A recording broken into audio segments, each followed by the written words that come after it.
St. Francis and the Christmas donkey. Now, many years ago, in Italy, there lived a gentle monk named Francis who loved the beauty of all living things.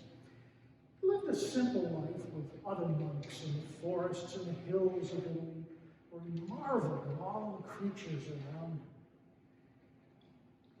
You see, Francis believed that nature and all of its gifts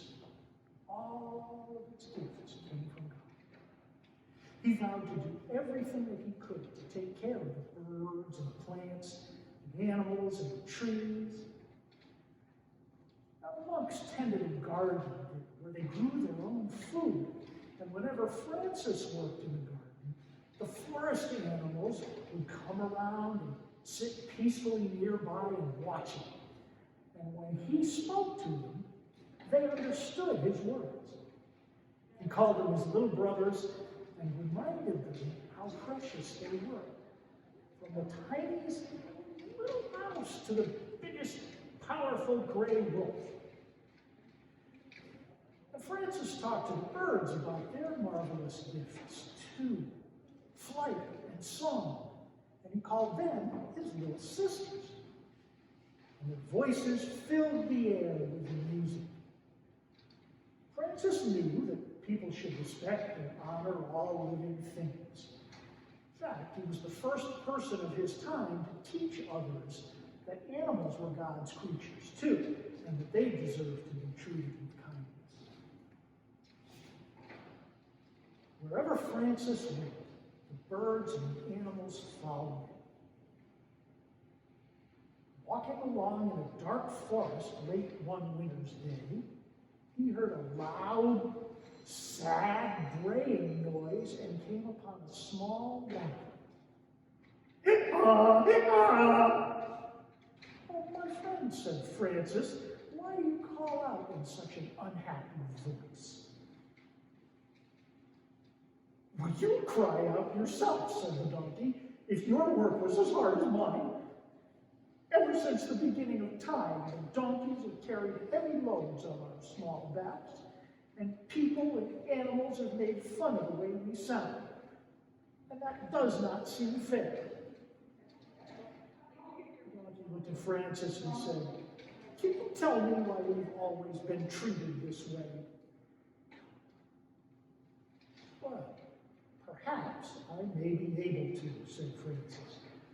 You see, some things take time to understand. Some things we may never know fully. But I believe the tale of the donkey is a marvelous one, with a very special and wondrous ending. Sit down and I'll tell it to you. The donkey was amazed to hear this, so he sat down, eagerly, filled with curiosity. Francis began to tell him his story. Sit here. Good. In the beginning, when God created the animals, he made the smallest ones first.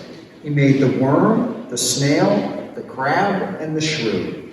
Then he made creatures that were a little bigger. He made the mouse, the frog, the rabbit, and the mole. And then some a little bigger than that. The tortoise, the fox, the dog, and the cat. And next some bigger still. The goat, the aardvark, the hyena, and the monkey. He made hundreds of others, and he delighted in the way they crawled, swam, hopped, walked, and ran. He made even larger animals too. The cow, the horse, and the hippopotamus, the bear, the buffalo, and the deer, the great apes, and many, many more. Hundreds and thousands more. God was especially pleased with the donkey, who was very spirited and full of life. Thrilled by everything he saw, the donkey jumped and kicked his heels and sang out in a most extraordinary, beautiful voice. One day, he happened to see his reflection in the pond. Why, I am the most handsome animal there is, the donkey thought, admiring his delicate ears and tiny tail. He pranced around with his nose in the air and began to have quite a high opinion of himself. Probably like other people, you know. Meanwhile, God was not finished using his great imagination.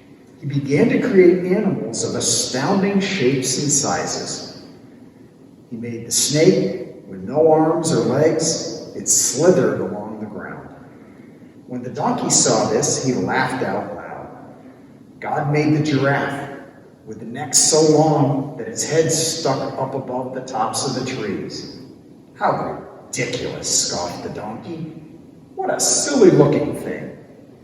God made a camel with one hump, but even God was not sure this worked. So he tried a camel with 2 humps. At this, the arrogant donkey exclaimed, preposterous. First with 1 hump, then with 2. Maybe 3 or 4 will do. Your behavior is quite inappropriate, roared the lion. You are ignorant and most unwise, snarled the tiger.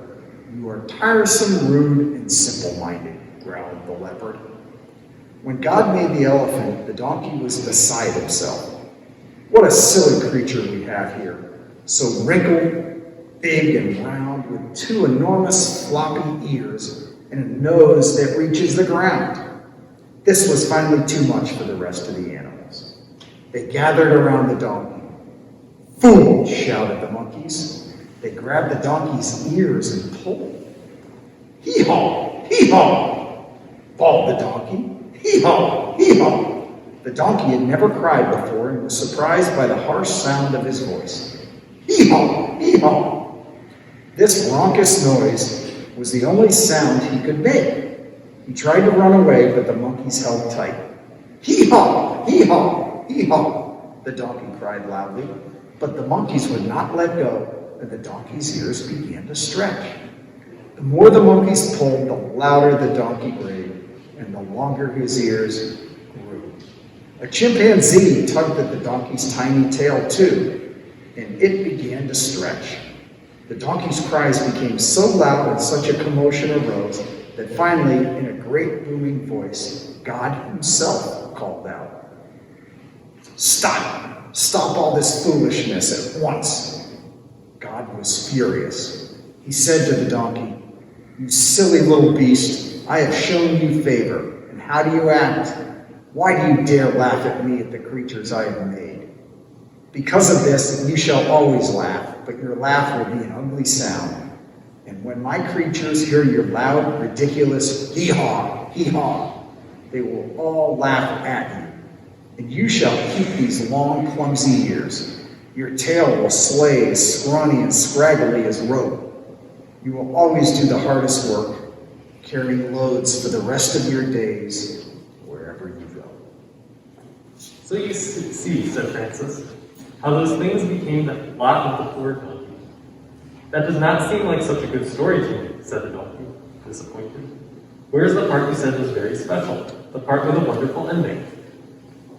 Now just be patient, Francis said. I have only told you the beginning of the story. Let me tell you the rest. So Francis continued the tale. The donkey went to work in the ancient world.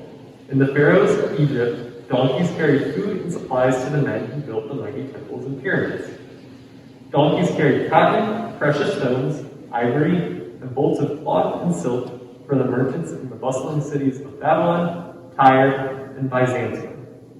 And in ancient Rome, going to and from the busy markets, donkeys carried great baskets filled with olive oil, wine, fruit, vegetables, and grain.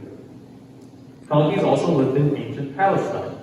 There in a town called Nazareth, in the land of Galilee, one donkey worked for a carpenter named Joseph. A good man, Joseph treated the donkey with kindness. Mary was Joseph's wife, and she was going to have a child. The emperor of Rome, Caesar Augustus, ruled over Palestine. About this time, he gave orders that everyone in the land must go to the city of their ancestors. The emperor wanted to make a census, or a counting of all the people. Joseph and Mary set out for the city of David, called Bethlehem, because their families had been born there. The journey from Nazareth will take several days and nights. Knowing Mary tired easily, Joseph decided the donkey should carry her. They had to travel through steep, rugged mountains. Up and down they went, the donkey choosing his steps carefully on the rocky path.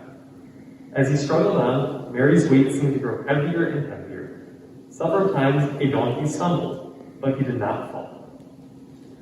They came to a vast burning desert. The donkey grew weak, and he pushed on through the hot sand. He was thirsty, and his legs ached. Soon it did not seem possible that he could take one more step, yet he did not give up. Instead, he thought of Mary on his back with her unborn child. Summoning all the strength left in his little body, he brought her safely to Bethlehem. It was late in the day when they arrived. The city was crowded with travelers, and all the inns were full. The only place they could find room was in a stable. But they were so tired, having come such a long way, they were grateful for any shelter at all.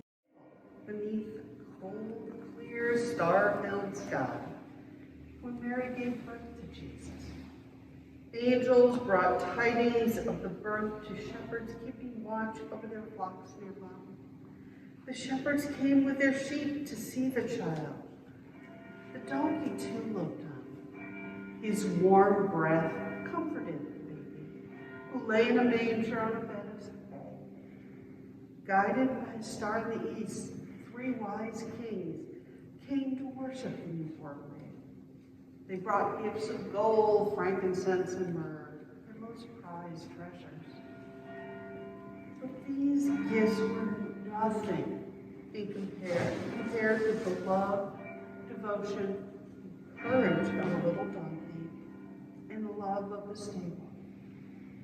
Francis paused for a moment, and the donkey spoke to up and worried. But the little donkey in the stable had no gift to give, he said sadly. Well, said Francis, surely you see that by carrying Mary and the baby Jesus, the Christmas donkey had truly given the most wonderful of gifts. The little donkey knelt by the manger watching the baby Jesus, his parents, Mary and Joseph, the angels and the shepherds. He felt the gentleness of the other animals, and in his own heart, in his very own way, the donkey knew what he had done, and he was happy. Francis had finished his story. It had started to snow. It was evening, and he took the donkey's head tenderly in his hand, and together they walked out of the woods. When they emerged from the forest, they stopped and looked up in the vast sky. The silence of the cold winter's eve surrounded them. Through the softly falling snow, Francis and the donkey could see one brilliant star shining clearly in the peaceful